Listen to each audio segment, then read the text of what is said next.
Assalamualaikum warahmatullahi wabarakatuh. Perkenalkan, nama saya Denisha Putri Krisniawan dari absen 4. Perkenalkan, nama saya Alicia Zahra, nomor absen 3. Perkenalkan, nama saya Gena Putri Pantara, saya absen 9 dari kelompok 5. Di sini saya dan teman-teman saya akan menjelaskan bagaimana metode microwave drying. Sebelum kita ke prosesnya, alangkah baiknya kita mengetahui dulu apa itu microwave drying.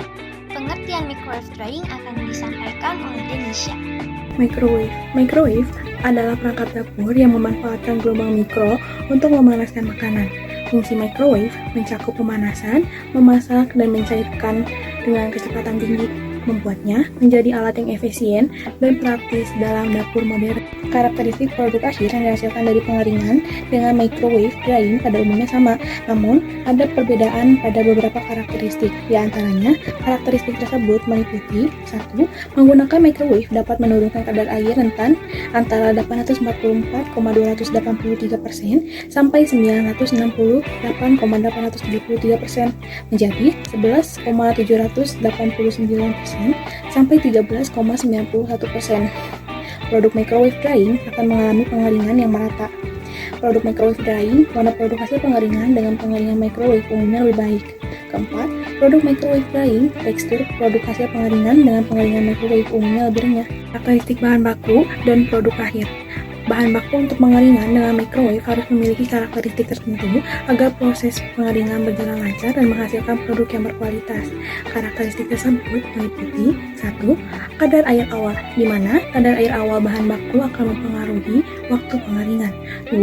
Ukuran dan bentuk bahan baku, di mana bahan baku yang berukuran kecil dan berbentuk teratur akan lebih mudah kering. 3.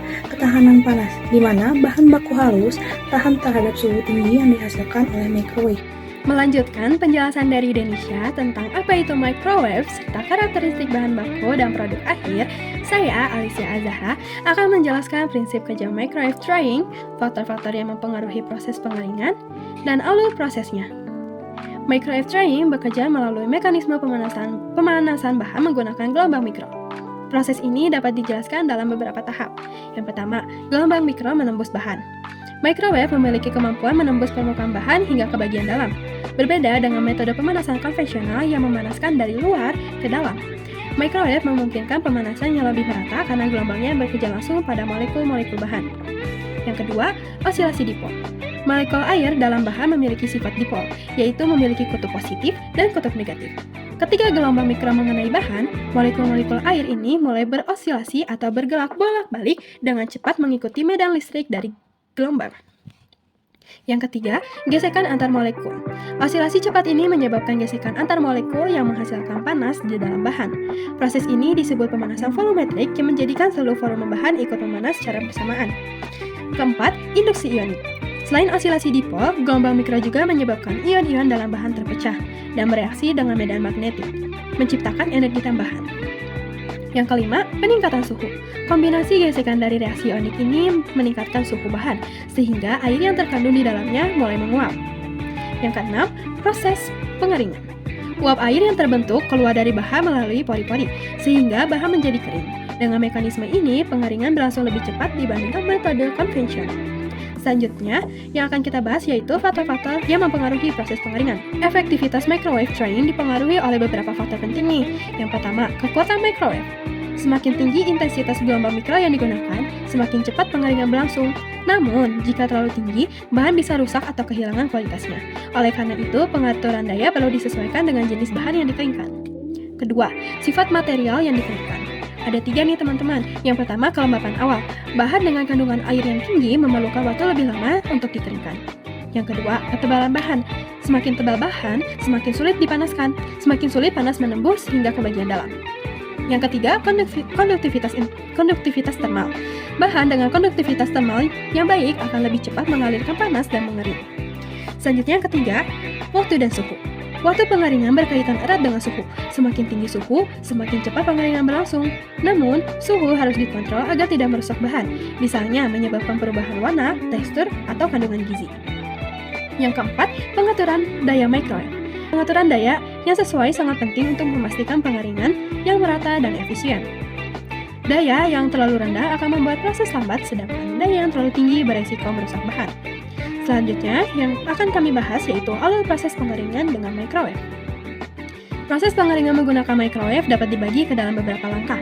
Yang pertama, persiapan bahan. Sebelum dikeringkan, bahan perlu disiapkan. Langkah ini mencakup pembersihan, pemotongan, atau proses lainnya yang memastikan bahan siap untuk pengeringan. Yang kedua, pre-treatment.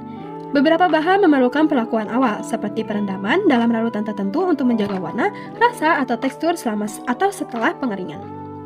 Yang ketiga, memasukkan bahan ke dalam microwave. Bahan dimasukkan ke microwave secara merata di atas tray atau wadah yang sesuai. Penataan bahan harus diperhatikan agar gelombang mikro bisa menyebar ke seluruh bagian bahan. Yang keempat, mengatur level panas dan waktu pengeringan.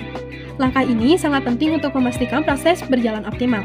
Level panas dan waktu pengeringan diatur sesuai dengan jenis bahan dan kelembapan awalnya. Kelima, proses pengeringan. Microwave mulai bekerja dengan menghasilkan gelombang mikro yang memanaskan bahan hingga air menguap. Selama proses, uap air akan dikeluarkan dari bahan dan dikendalikan melalui sistem ventilasi atau pendinginan. Keenam, pengeluaran bahan.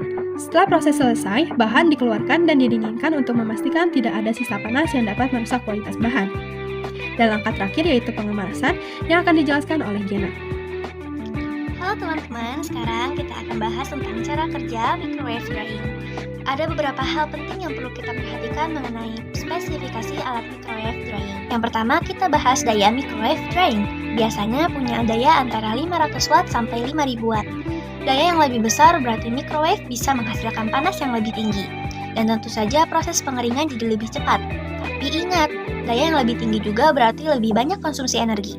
Jadi harus hati-hati dalam memilihnya. Selanjutnya, kapasitas microwave drying itu punya kapasitas yang bervariasi, mulai dari 10 liter sampai 100 liter. Kapasitas yang lebih besar tentu saja bisa menampung lebih banyak bahan sekaligus, jadi nggak perlu sering-sering ngelakuin pengeringan. Ini tentu lebih efisien dalam hal waktu dan energi. Sekarang kita bahas suhu atau temperatur. Suhu pengeringan microwave bisa diatur mulai dari 40 derajat Celcius hingga 200 derajat Celcius. Semakin tinggi suhu, proses pengeringannya jadi lebih cepat. Tapi hati-hati juga, suhu yang terlalu tinggi bisa merusak bahan yang sedang dikeringkan ya teman-teman. Jadi penting banget untuk menyesuaikan suhu dengan jenis bahan yang kita keringkan. Terakhir, waktu pengeringan. Waktu pengeringan bisa diatur cuma beberapa menit saja atau bisa sampai beberapa jam, tergantung bahan yang sedang dikeringkan. Waktu yang lebih lama biasanya bikin pengeringannya lebih merata, tapi tentu saja memakan waktu yang lebih banyak. Nah, itu adalah spesifikasi alat microwave drying yang harus kita ketahui. Di sini ada link YouTube untuk mengetahui materi yang lebih dalam. Contoh sampel yang bisa dikeringkan dalam microwave dalam metode microwave ini adalah kacang. Nah, teman-teman, ini adalah proses pengeringan metode microwave drying. Di sini sampel yang dipakai adalah kacang, pengeringan kacang. Sampelnya adalah kacang peanut atau kacang. Pertama, atur waktu dan suhu yang akan ditentukan. Kemudian kacang akan mengikuti jalur ke dalam mesin. Nah, di dalam mesin itu terdapat wave atau gelombang panas yang dapat mengeringkan kacang tersebut. Selanjutnya, kacang mengikuti jalur dan jatuh lalu ditaruh di wadah. Metode microwave drying ini yang bersama dengan